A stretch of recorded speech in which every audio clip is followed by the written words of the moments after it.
ডিবিতে আর কোনো আয়নাঘর আর ভাতের হোটেল থাকবে না জানিয়ে স্বরাষ্ট্র উপদেষ্টা অবসরপ্রাপ্ত লেফটেন্যান্ট জেনারেল জাহাঙ্গীর আলম চৌধুরী বলেন, সাদা পোশাকে ডিবি আর কাউকে গ্রেফতার করতে পারবে না। আর সচিবালয়ের সামনে যেসব পুলিশ সদস্য আন্দোলন করেছে তারা শৃঙ্খলা ভঙ্গ করেছে উল্লেখ করে উপদেষ্টা বলেন, বাদ পড়া পুলিশ সদস্যদের শৃঙ্খলা ভঙ্গের প্রমাণ পেলে আর নেওয়া হবে না। এদিকে বাংলাদেশে বসবাসরত অবৈধ বাসিন্দাদের বিষয়ে ৩১ জানুয়ারির পর ব্যবস্থা নেবে সরকার। পাসপোর্ট এবং ডিবি অফিস পরিদর্শন শেষে এসব কথা বলেন তিনি। বিস্তারিত জানাচ্ছেন আবির আহমেদ। আগারগাঁও ইমিগ্রেশন ও পাসপোর্ট অধিদপ্তর পরিদর্শন করেন স্বরাষ্ট্র উপদেষ্টা। বলেন, ফেব্রুয়ারির ১ তারিখ থেকে বাংলাদেশে অবৈধভাবে বসবাসরত বিদেশিদের বিরুদ্ধে ব্যবস্থা নেওয়া হবে। পাসপোর্ট করতে পুলিশ ভেরিফিকেশন থাকছে কিনা এ বিষয়ে এখনই কিছু বলা যাচ্ছে না জানিয়ে তিনি জানান, রোহিঙ্গা শরণার্থীদের জন্য এখনই পুলিশ ভেরিফিকেশন বন্ধ করা যাচ্ছে না।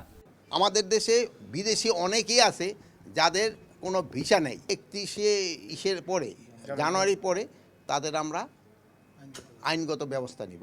আর এখনও যারা ধরেন যে যারা ভিসা ব্যতীত যারা আছে তারা যদি ধরা পড়ে তারা আমরা বিদেশে পাঠিয়ে দেব। পরে ডিবি অফিস পরিদর্শনে যান স্বরাষ্ট্র উপদেষ্টা। পরিদর্শন শেষে সাংবাদিকদের জানান, ডিবির পোশাক ব্যতীত সাদা পোশাকে কাউকে গ্রেফতার করতে পারবে না সংস্থাটি। আয়নাঘর বলতে কোনো কিছু থাকবে না, এখানে কোনো ভাতের হোটেলও থাকবে না।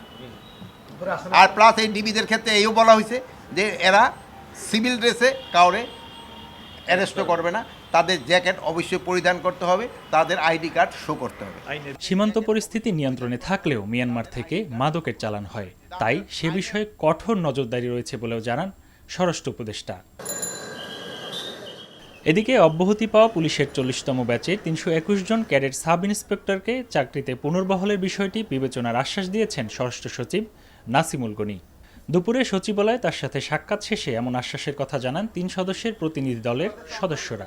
আমাদের দাবি ছিল যে আমাদের যেহেতু অন্যায়ভাবে বের করা হয়েছে, আমাদের ওই পাসিং বেড একই সাথে পুনর্বহাল করা হোক। তো স্যার এই বিষয়ে আমাদের আশ্বাস দিয়েছেন যে যত দ্রুত সম্ভব স্যার এই বিষয়ে অফিসিয়ালদের ঊর্ধ্বতন যারা আছে তাদের সাথে বসবে।